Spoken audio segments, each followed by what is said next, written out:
Okay, so I have my notes on what I'm supposed to be doing. I've got 3 cups of granulated sugar. I have a 12-ounce can of evaporated milk. I've got 24 ounces of chocolate chips. There are 6 2/3 ounces of marshmallows. I didn't have any mini marshmallows, so I cut up big ones. It's about 30 large marshmallows to make this amount. I've got a whole tablespoon of vanilla extract. I've got a 1/4 cup, it's about half a stick of unsalted butter, because I have a lot of unsalted butter. And then I've got a whole teaspoon of salt. This is just table salt, it's nothing fancy. If you're going to use salted butter, only put half a teaspoon, otherwise it's going to be real salty. And then I also have my wooden spoon and my candy thermometer. You don't have to have a candy thermometer. I will kind of explain what this is supposed to look like if you don't have it, but they are extremely useful. I love them. And then off to the side over here, I have 2 pans that I've already put parchment paper in. It's really hard to get fudge out of a pan if you just use the pan, so make sure you line it with something. If you don't have parchment paper, aluminum foil works just fine. I just like parchment paper because it's easier. And then I'm using a 3-quart pot to mix everything in. Alright, so I don't normally film things by myself, so forgive me if this is a little bit weird. What you're gonna do is you're gonna take your sugar, which is on the other side of the camera where I can't reach away. Put your sugar in. And your evaporated milk.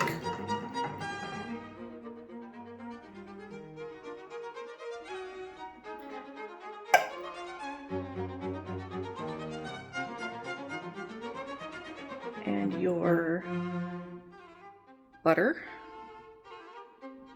Like this. And your salt.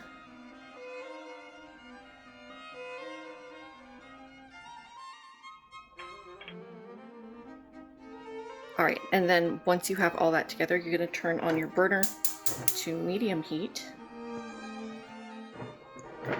And I'm just going to start stirring all this stuff until it's all mixed together.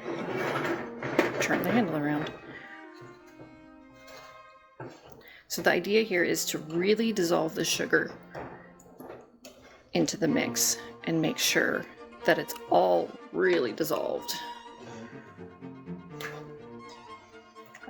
You don't want sugar crystals in your brownies because then they get really weird.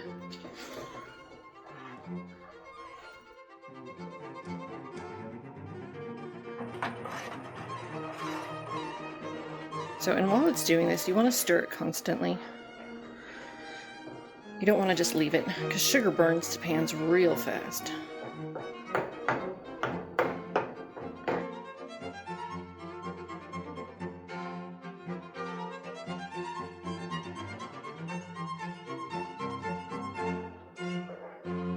Okay, so as you're stirring, you're going to notice that along the sides here, you're getting a little bit of like schmutz. You don't want sugar crystals to dry on the side of your pan. So what I do is I get a little bit of water, one of those baster things. They have a name. I cannot remember it. It might be baster things.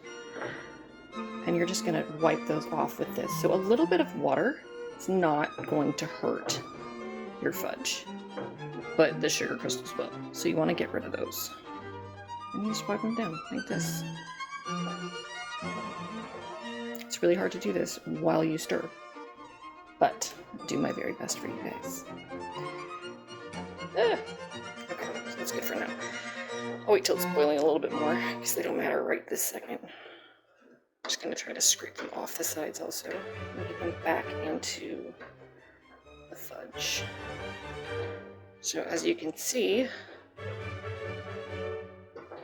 it's already starting to boil. And you can see tiny bubbles coming around the sides. So you want to make sure that the stuff on your sides is mixing into the center too. Like, don't just go around in a circle, because it doesn't work so well.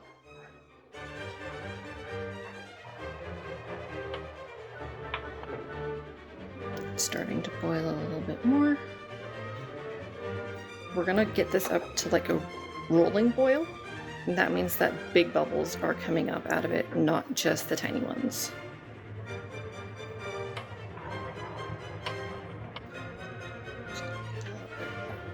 Right here.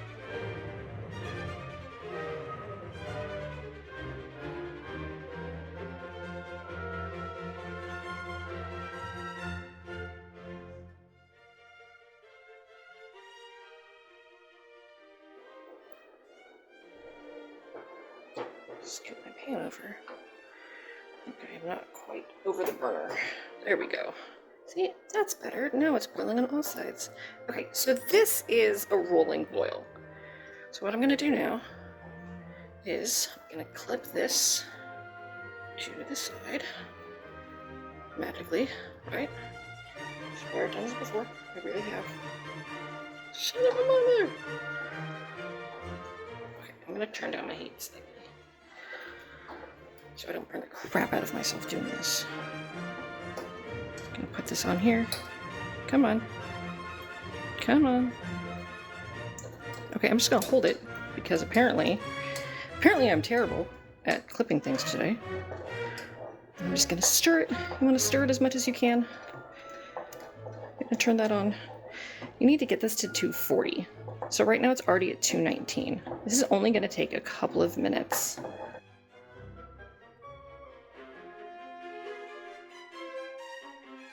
If it's not doing that. So I'm gonna set a timer for this for 4 minutes. 4 minutes. Because the heat's not really raising on it.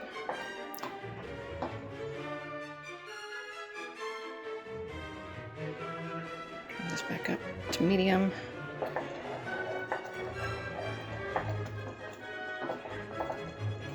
I'm gonna stir, stir, stir. Stir like the wind, bullseye.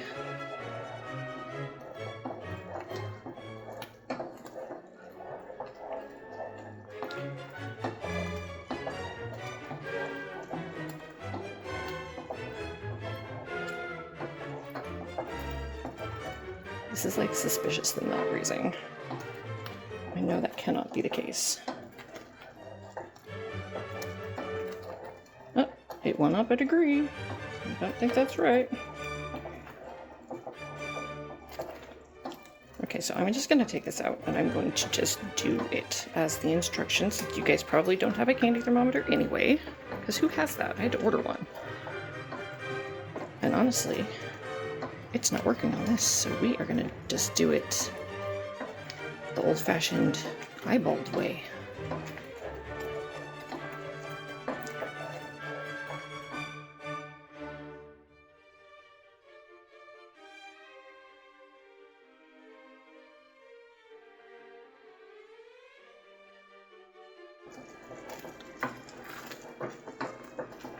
Okay, I'm gonna stop my timer because I can. I'm going to turn this down to low, and then I'm going to pour in the chocolate chips. And I'm going to pour in the marshmallows. Come on, come on, come on, come on, come on, come on. You want to keep stirring while you're doing this. Otherwise it's going to burn to the bottom of your pan. Stir, stir, stir. Get in there. And my vanilla.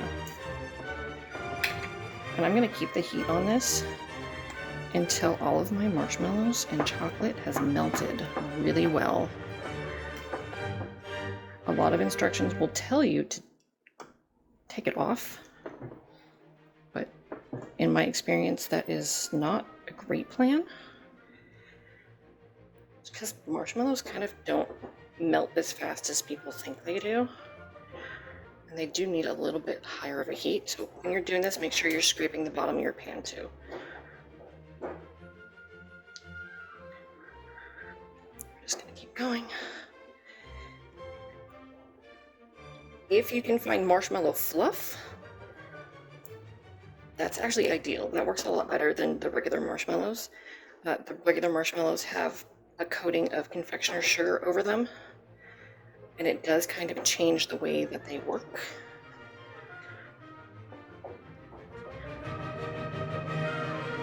Marshmallows are meant to hold their shape. When you make things like s'mores, or if you put them in sweet potato pie, you don't want them to melt all the way. But for fudge, you definitely do. So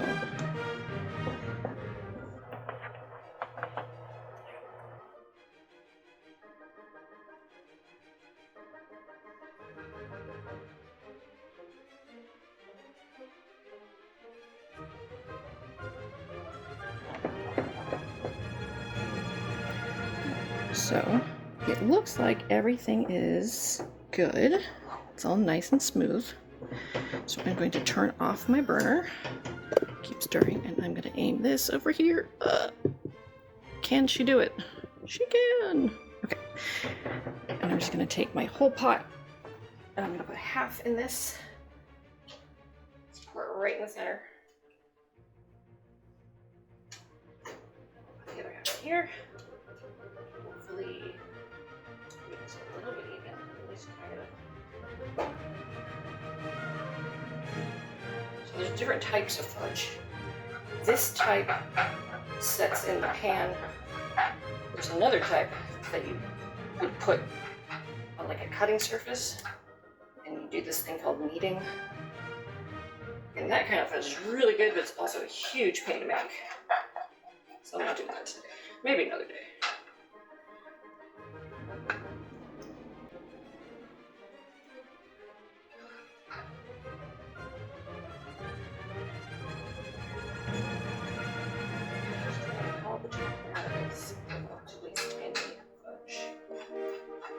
Ingredients are expensive these days.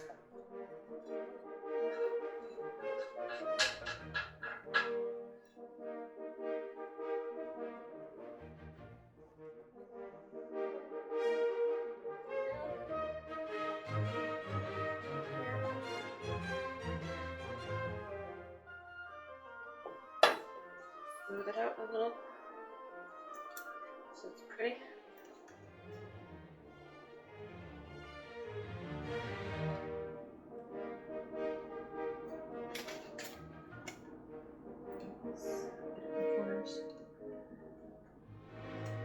So you don't want to mess with your fudge too much while it's cooling, because it'll get grainy. Okay. Then I'm going to take these 2 pans and I'm going to put them in my refrigerator. I'm going to sit there for 2 hours.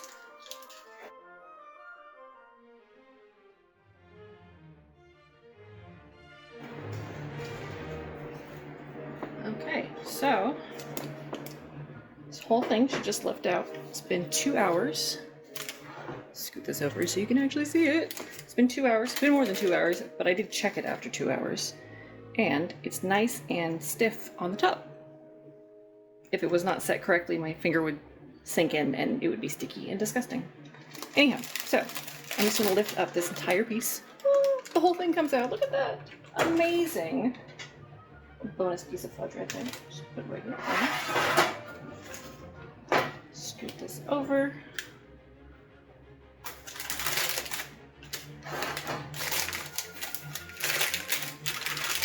And the parchment paper just peels right off of this. It's really nice.